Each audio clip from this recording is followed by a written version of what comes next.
নমস্কার। খবরের ডায়েরিতে সবাইকে জানাই অনেক অনেক স্বাগত। পাহাড়ের বুক জুড়ে মেঘের ছোঁয়া, সবুজের ঘেরা এক স্বচ্ছ গ্রাম ভাংমুন। রাজ্যের জম্পুই পাহাড়ের এই ছোট্ট গ্রাম আজ হয়ে উঠেছে এক বড় উদাহরণ। এক সময় যেখানে ছিল দুষ্প্রাপ্য, আজ সেই গ্রামেই প্রতিটি বাড়িতে করা হয়েছে বৃষ্টির জল সংরক্ষণের ব্যবস্থা।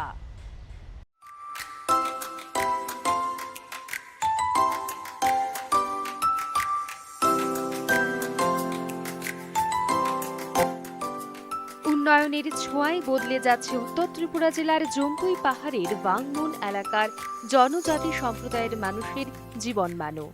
একসময় এখানে পানীয় জলের সংকট ছিল নিত্যদিনের সমস্যা।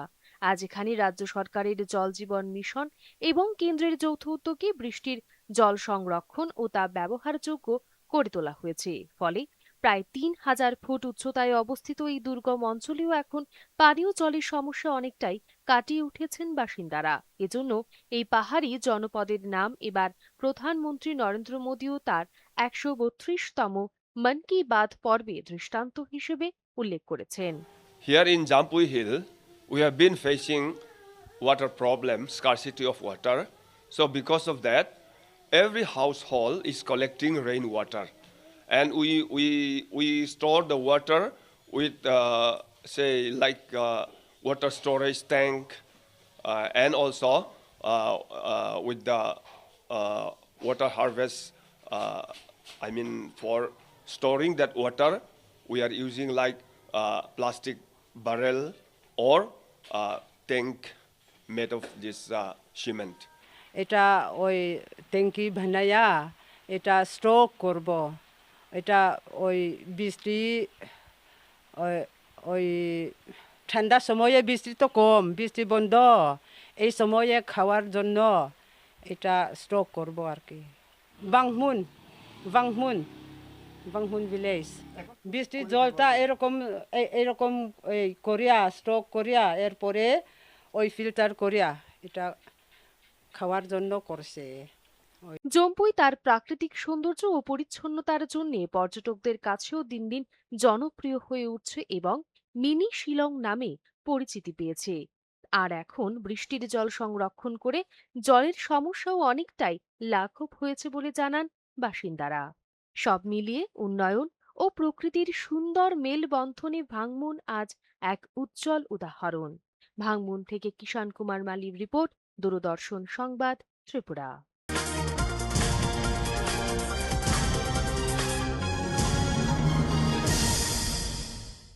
ছাদের ওপর পড়া বৃষ্টির প্রতিটি ফোঁটা আজ সঞ্চিত হচ্ছে ভবিষ্যতের জন্য।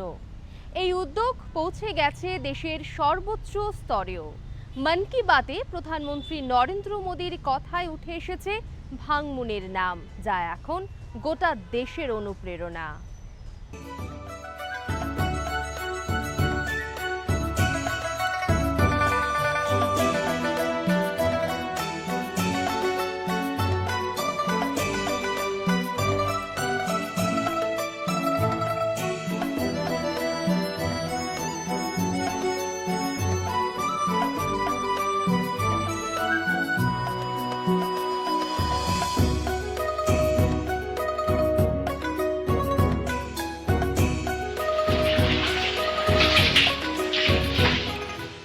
जन भागीदारी से जल संरक्षण का काम कितना व्यापक हो जाता है।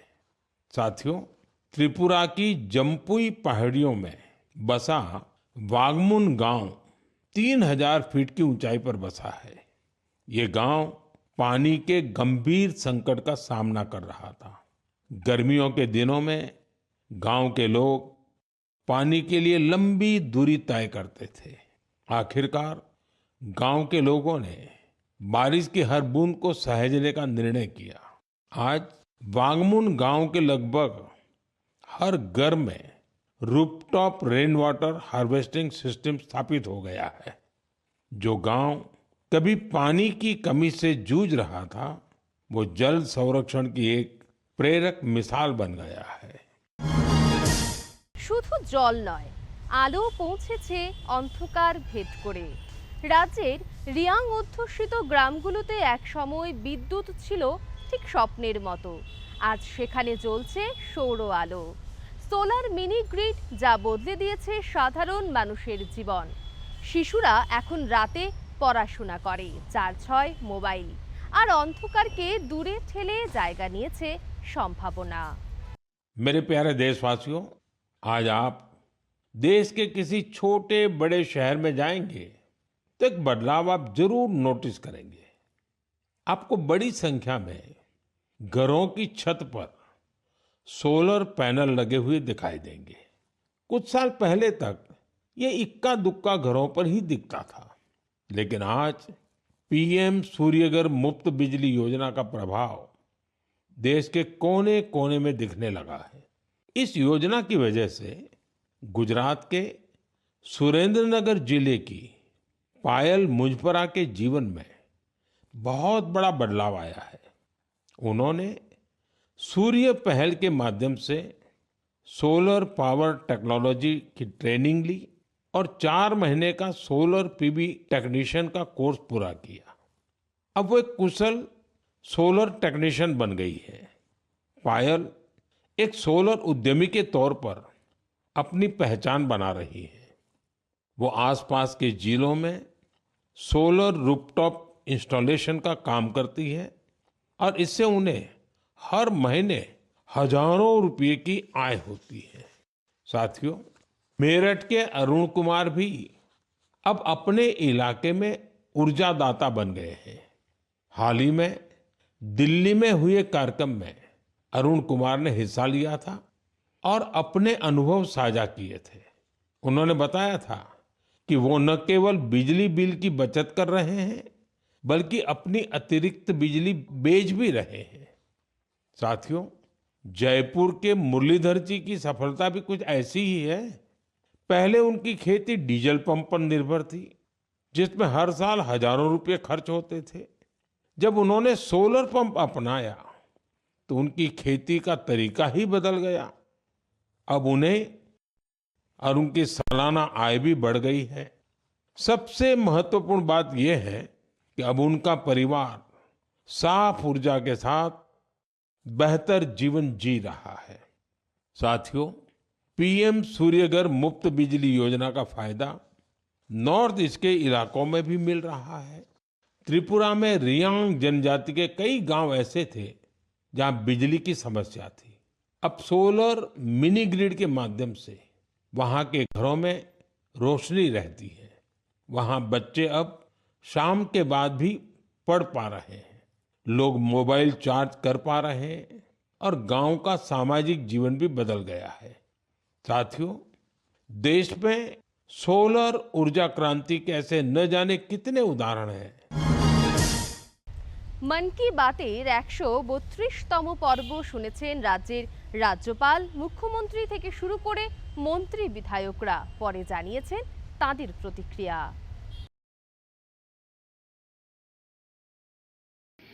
जम्पुरी हिल्स में पानी ज़्यादा आता है, फिर भी उसको कैसे सेव करना है, कैसे यूज़ करना है, ये इसके बारे में स्पेशली वो बात करे हैं। बहुत खुशी की बात है अपना राष्ट्र के बारे में।